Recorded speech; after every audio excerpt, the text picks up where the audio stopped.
So, Tamiya RC and lipo batteries, part 2. So, this is what I'd call your standard 2S lipo, which most of you are going to want to run in your Tamiyas. There is, however, a slight problem with that, because that's a standard size 2S lipo pack for a 4000 milliamp. Anyway, it looks identical to this bit anyway, in physical size, looks identical to the old 7.2 nickel metal hydride packs. However, if you try and fit that in something like a Hornet or quite a lot of the Tamiyas, it's not going to fit, because I'll show you with this one. Get them lined up at the bottom. There's a slight difference in the top. It's about 4 or 5 millimeters. Sounds like nothing, but it means that this one, that one, will not fit in a Hornet. This one will. If you've got some of these 2S packs, there's a few cheats to make them fit in a lot of the models, but something like a Hornet, the battery compartment's actually cast into the chassis, so there's not much you can do really to get a lipo in there, apart from these are brilliant. These are just a little bit smaller. I think they're designed specifically for use in Tamiya models. It's a Core RC, and the important bit is the CR293.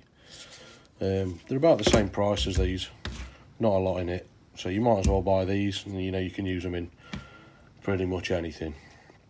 As for cars wise, as I say, the Hornet will require something standard NIM size, or nickel metal hydride size. I'm just looking down my row of cars, just bear with me a sec. So this is probably easier. I'll go down my Tamiyas and tell you the situation fitting lipos, what will take the standard lipo size and what needs the Core RC CR293s. So this is a Rally Beetle. It's an MF01X. The battery compartment, it slides through there. They'll take a square profile pack, but what you do to fit the battery is remove that part there.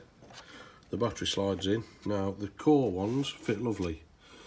The standard size lipo packs, you end up with a wire on the outside of the battery holder, and it pushes the body out like that.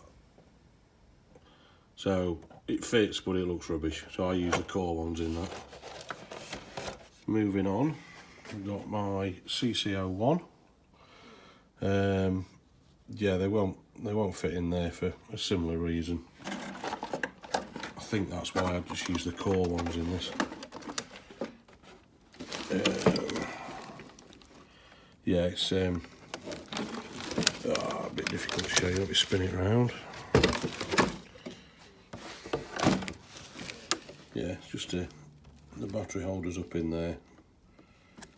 It's a round profile, so I'll only take the standard shape packs. So yeah, I use the Core RC in that one as well. The Hornet I've already talked about. It's the battery compartment's under there, under this panel here. There's no way on earth you'll get the standard size lipos in there, in my opinion. Now the Bigwig, originally released, was designed for 8.4 volt nickel metal hydride packs, so that's got a massive battery compartment. I've even run some big 3S stuff in there. I wouldn't recommend it, just burn the motor out. But yeah, it's got a massive battery compartment. You fit better standard size 2S lipos in there, no problem. Tamiya Brat, which I'm assuming is going to be the same as a Frog fitment wise. Again, it's tight on a standard size lipo pack. I'm talking about standard size lipo packs, I mean these ones. As I say, they are just slightly bigger. It's not much, 4 or 5 mil, but they won't fit standard ORV chassis with these, because of the side plates there, because of the length. What I did though There's Lenny's top tip. When you build a Tamiya, they come with them little plastic things instead of proper bearings. And as most of us enthusiasts will do, we normally throw them white things away and build them with proper ball bearings. Well, there's a use for them. Just in between the end plate and the chassis, either side, which means it'll take them as well as them. Brilliant. So that's the brat. So lunchbox. It's quite a bit of a squeeze to get the standard size lipo packs in. I mean, sort of height wise, but they're going all right.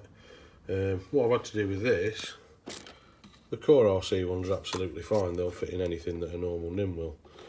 We've got a bolt through the swing away carrier here. We've got a bolt through it into a plastic servo horn, again a throwaway from something you buy when you build a Tamiya, and the body clip goes through there. That's what I've done. Excuse my hand. How can I do this?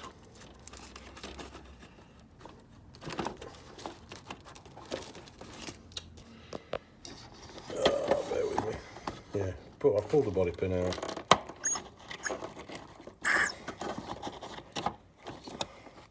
Yeah, and then you bolt this really aggressively threaded thing there normally screws into there.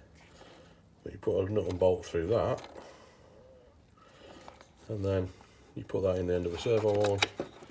Just extends it, gives you a little bit more room. That's how that one works.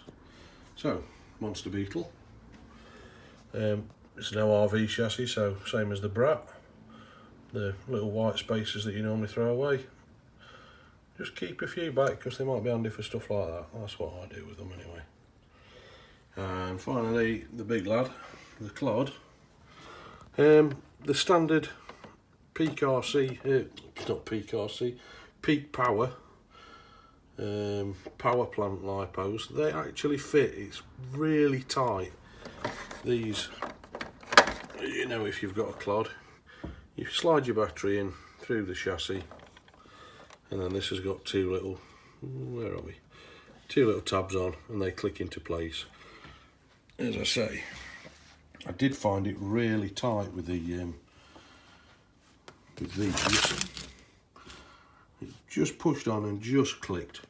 And what I did, there's a part that you screw in the back of there, that one. There's the screws for it. I unscrewed it, and then just the part inside, the part that's inside here, dropped out, and a flat piece of sandpaper on here, and just sanded it. Just take a few mil off, not I haven't got a standard one to compare it to obviously anymore. Well, it just takes a few millimetres off. It just means that they fit in a little easier. So, thanks for watching. That's how I do lipos in my Tamiyas. I hope it's been some use to you.